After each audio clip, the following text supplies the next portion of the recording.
Sejam bem-vindos, meus irmãos, a mais uma edição do Evangelho no Lar, promovido pelo Grupo Espírita Garimpeiros da Luz, aqui em Natal, Rio Grande do Norte.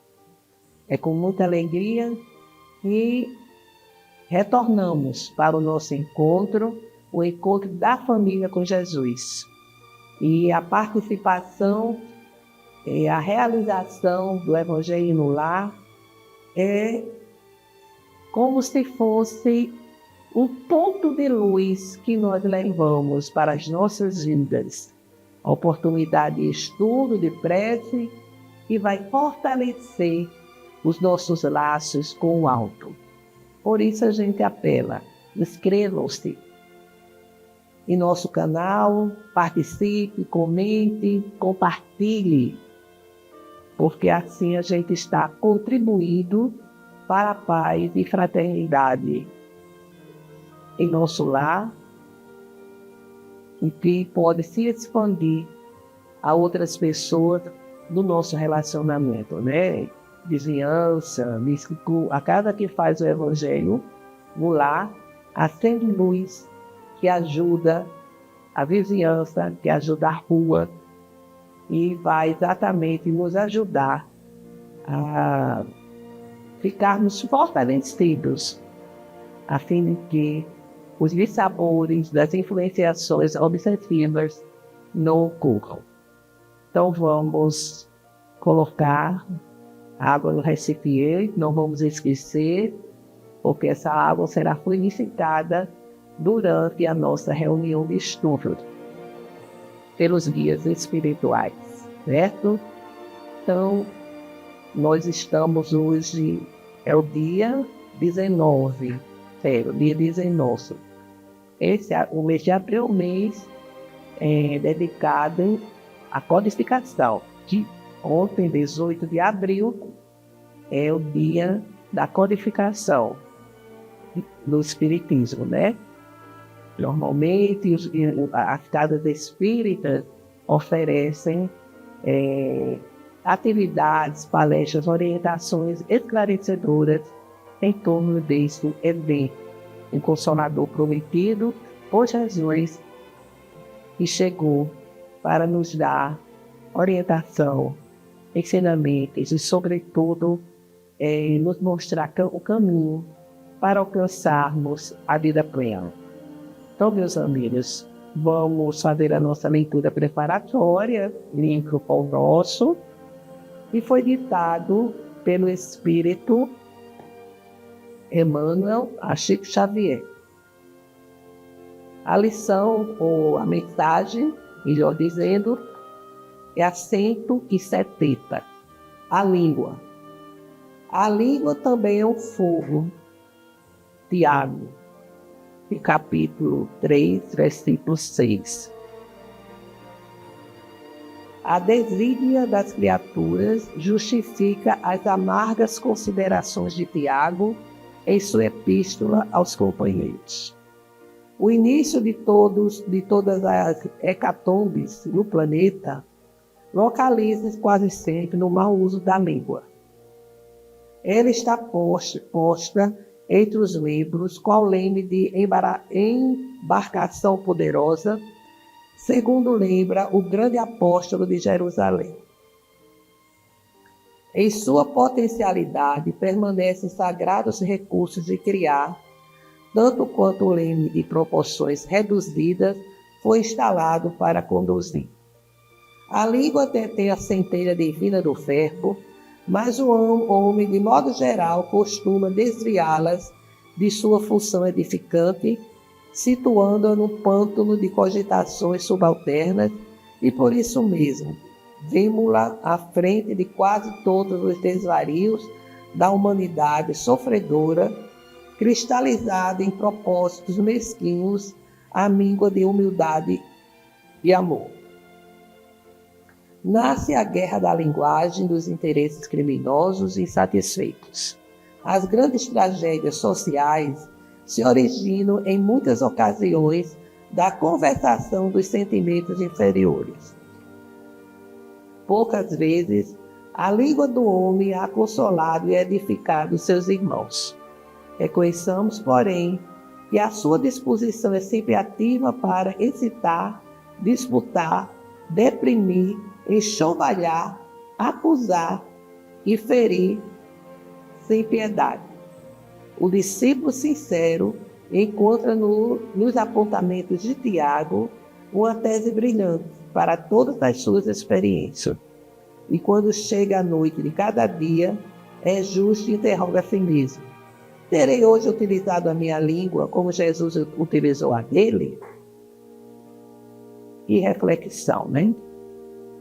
Reflexão que nos dias de hoje tem um grande significado, principalmente porque na internet, nós encontramos falas, abordagens terríveis.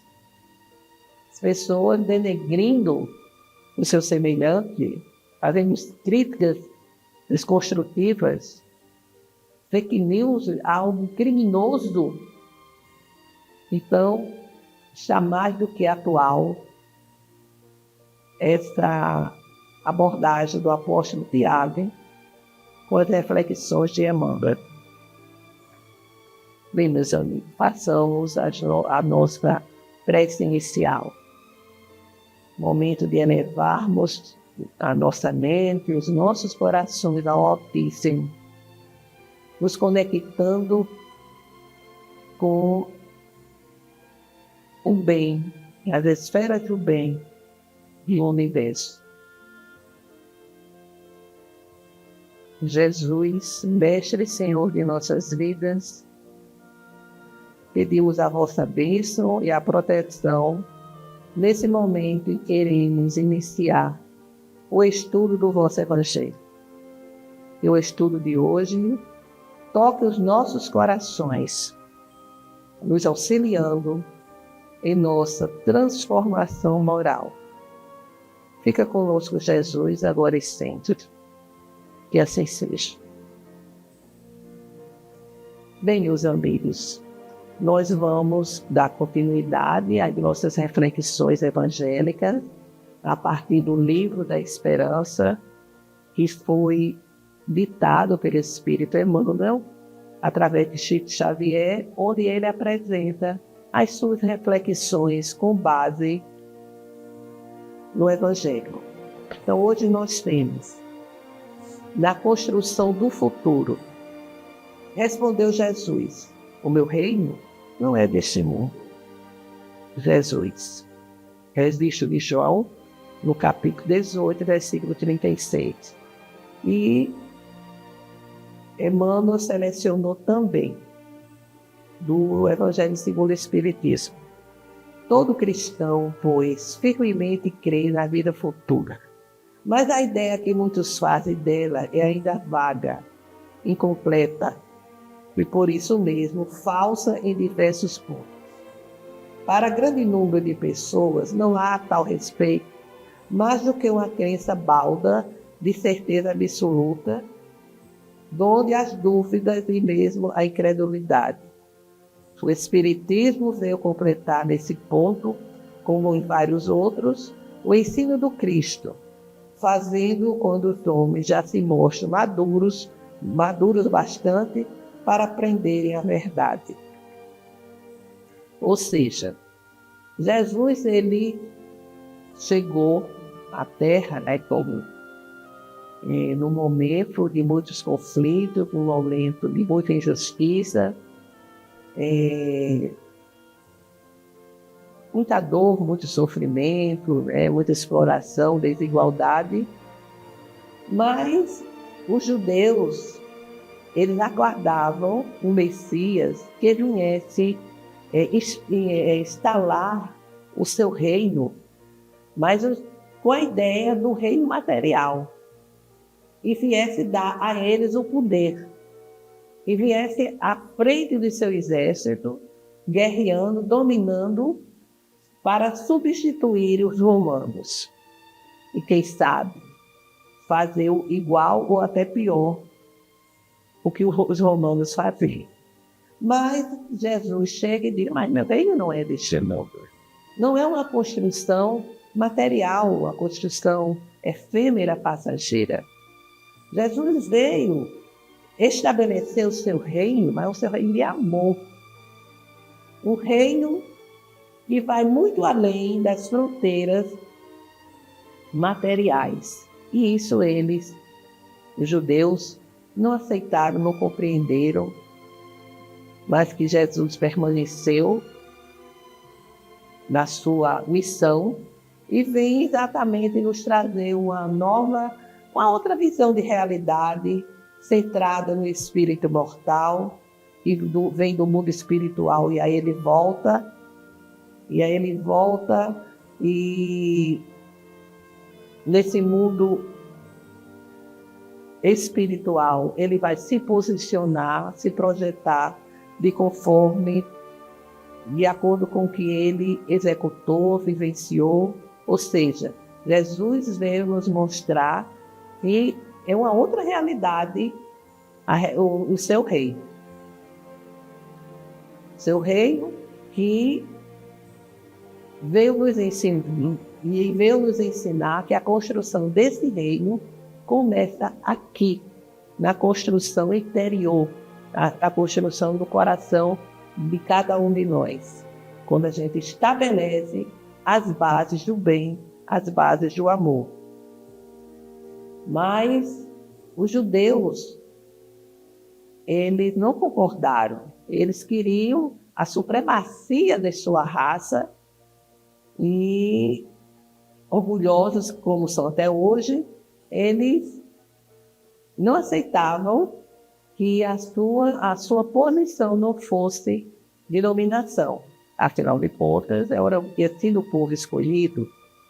Foi povo escolhido exatamente porque foi o primeiro povo a admitir a existência de um só Deus.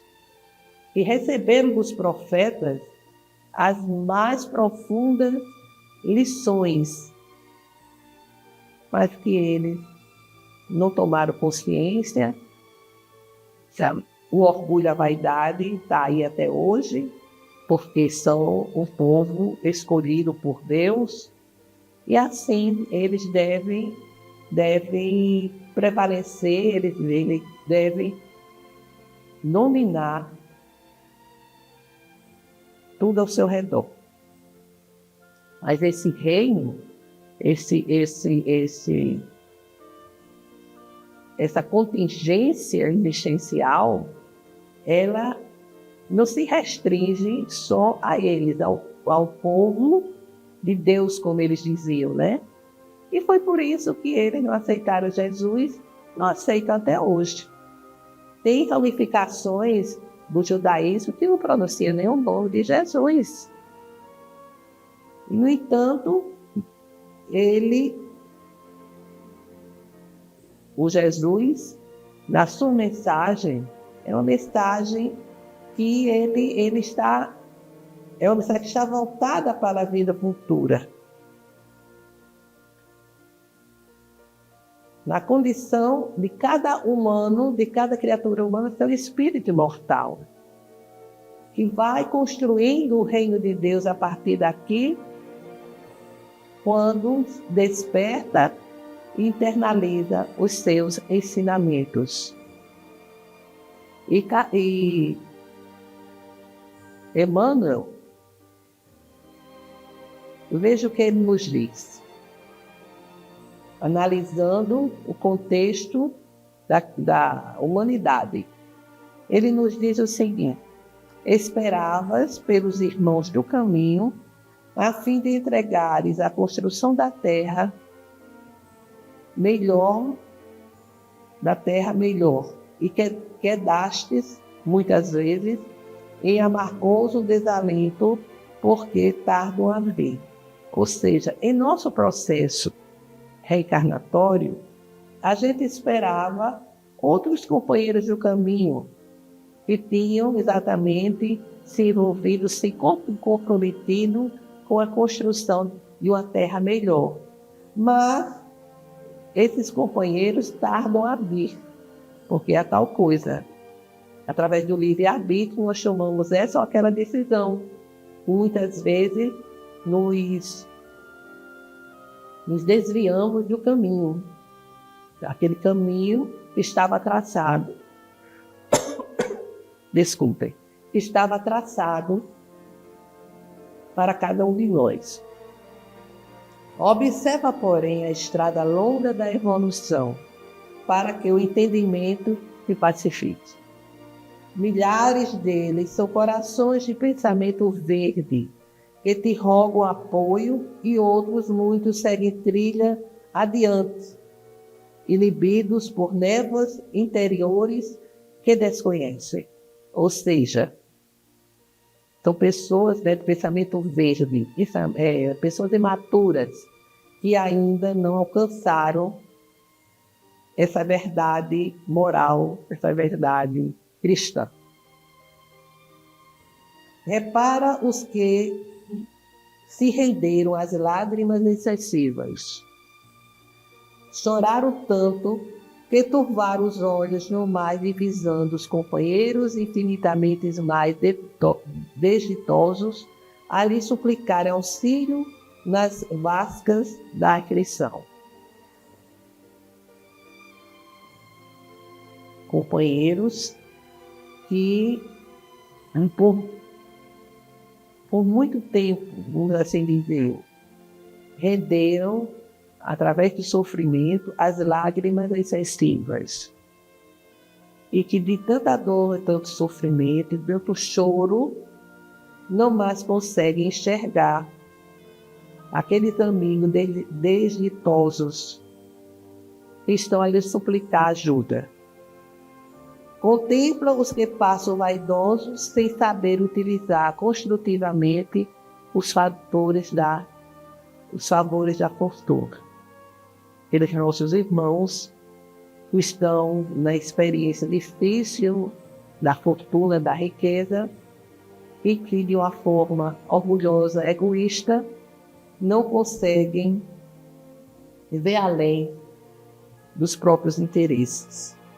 Habituaram-se tanto às enganosas vantagens da moeda abundante que perderam o senso íntimo. Exatamente.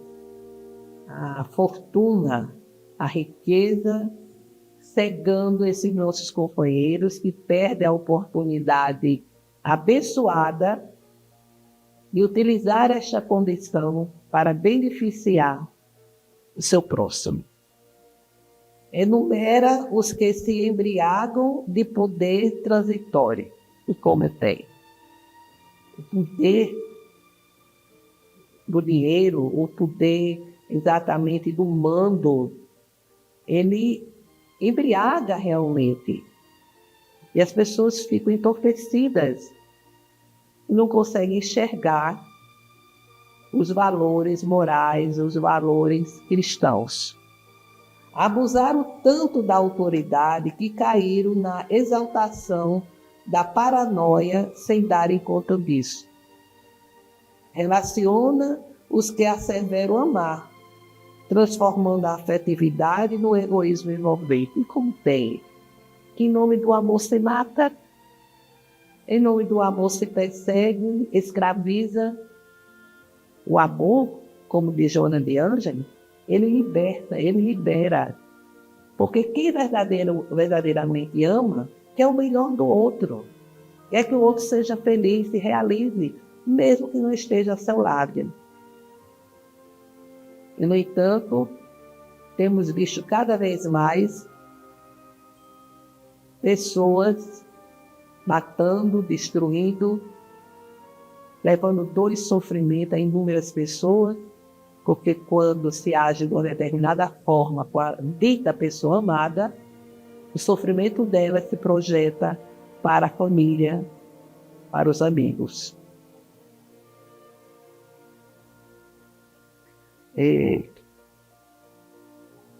Apaixonaram-se tanto por criaturas e coisas, cultivando exigências que deliram positivamente sem perceber. A paixão dilacerante que faz com que a criatura humana tenha ações, tenha decisões calamitosas, destruidoras, porque estão entorpecidas exatamente pela paixão que tanto prejudica. Anota os que avançam hipnotizados pelas dignidades que receberam do mundo. Pessoas que ficam verdadeiramente hipnotizadas pelo poder, por títulos que lhe deram, por posições, e a vaidade, o orgulho vai dilacerando cada vez mais as suas vidas. Fascinaram-se tanto pelas honras exteriores que olvidaram os semelhantes àquele compete o dever de servir. Olha que coisa, quanta verdade. Ficaram fascinados pelos elogios, por tudo aquilo ao seu redor, que fizeram eclodir muito orgulho, muita vaidade e, consequentemente, arrogância, prepotência, e se esquecem que têm o dever de servir a seu próximo. Por isso que Jesus nos adverte uma passagem do Evangelho. Eu vim para servir e não para ser servido. Enquanto estivermos nessa contingência de querermos ser servidos, estamos longe do testemunho cristão. Nenhum deles atrasou por maldade. Olha que atitude de compaixão de Emmanuel, né? Eu digo, não, ninguém se atrasou, ninguém se afastou do caminho por maldade. Foram vítimas da ilusão que frequentemente se agiganta qual imenso nevoeiro na periferia da vida, mas regressarão depois à verdade triunfante para atenderem às tarefas que realizam. Ou seja, em nossa trajetória, nós temos uns com os outros o compromisso de caminhar juntos para alcançarmos determinados objetivos, para servirmos ao Cristo. Mas muitas vezes esses companheiros ficam desviados desse objetivo, desse propósito. Mas Emmanuel diz, eles vão exatamente regressar à verdadeira, a verdade triunfante, e vão ter que atender às tarefas que realizam. Eles vêm um dia, chegam ao nosso encontro e vão se integrar ao nosso trabalho, aquilo que nós realizamos. Para todos eles que ainda não conseguiram chegar à grande renovação, é compreensível o adiamento do trabalho a fazer. Entretanto, nada nos justificará desânimo ou deserção na obra do Cristo, porque, embora estejamos consideravelmente distantes da sublimação necessária, transportamos conosco o raciocínio lúcido e libertado no sustento da fé. Ou seja, nada justifica o nosso desânimo, a nossa apatia. E a gente sabe que isso acontece, né? E que isso acontece quando a gente está naquela tarefa, quando a gente está naquele caminho e se sente só, e que se sente abatido pelos desafios, né? As pessoas que poderiam estar conosco não estão em outra. Então pode chegar esse desânimo e até a gente querer sair.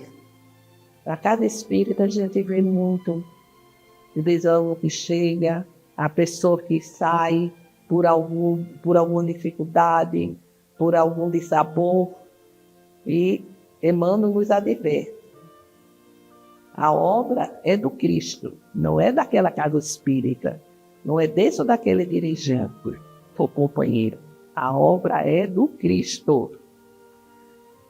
Estamos distantes devido à sublimação, lógico, nós somos espíritos medianos, mas tem dentro de nós já o raciocínio lúcido e libertado o sustento da nossa fé. Então, o raciocínio importantíssimo para que a gente reflita, raciocine e não se deixe abater pelo desânimo, pela desilusão, pela decepção. Muito, muito importante essa reflexão para nós espíritas no contexto da casa espírita. Então, meus amigos, meus irmãos, essa é a reflexão da semana. Vamos fazer essas reflexões, né? Vamos, inclusive, ter em mente a orientação do Evangelho segundo o Espiritismo, conforme, nesse caso, o capítulo 2, 2, no item 3. Então, meus amigos, vamos fazer as nossas vibrações, que são tão importantes, elevar nossa mente e o nosso coração ao alto, pensando no amor, no perdão, na esperança, na fé, nos deixarmos envolver por essas vibrações, certos de que elas vão nos fortalecer e vão chegar até nossos irmãos do caminho.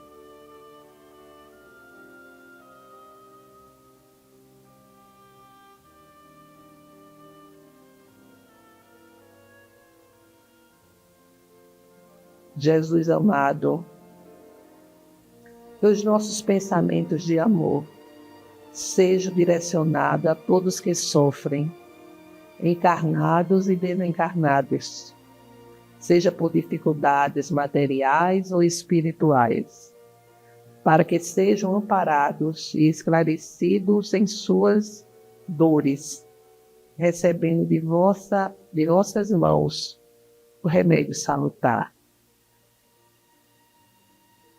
Amado Deus, nosso Pai Criador, aqui rogamos mais uma vez pela paz entre as nações, pela fraternidade entre os povos, inclusive pela paz em nosso país, pelo fortalecimento da doutrina espírita, para que ela permaneça sintonizada com a codificação e com o Evangelho do Cristo, pelo perdão e concórdia dos que não sintonizam conosco, por todos os enfermos que estão nos hospitais, nas clínicas, nos asilos, pelas ruas, em seus lares, onde haja dor e sofrimento.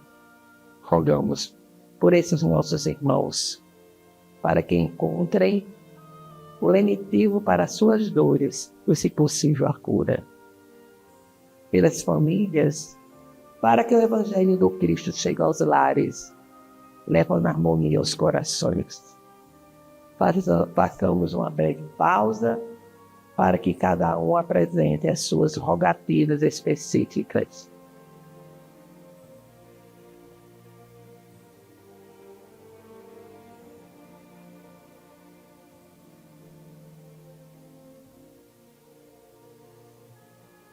Acolhei Jesus as nossas rogativas e intercedei junto a Deus Pai por todos nós. Obrigado pelas lições aprendidas e que a água fluidificada seja um lenitivo para as nossas dores físicas e espirituais. Que assim seja. Pai nosso que estais em toda parte, glorificado e santificado seja o vosso nome no louvor de todas as criaturas. Venha a nós o vosso reino de amor e sabedoria. Seja feita a vossa vontade acima dos nossos desejos, aqui na terra e em todos os ciclos espirituais. O pão do corpo, o pão do espírito, dai-nos hoje. Perdoai, Senhor, as nossas dívidas, ensinando-nos a perdoar os nossos devedores, com esquecimento de todo mal, não permitindo que venhamos a cair nas tentações das nossas próprias inferioridades. Livra-nos, Senhor, de toda maldade, pois vosso é o reino, o poder e a glória para sempre. Que assim seja. Com esta prece, encerramos o Evangelho de hoje, desejando a todos saúde e paz. Até breve.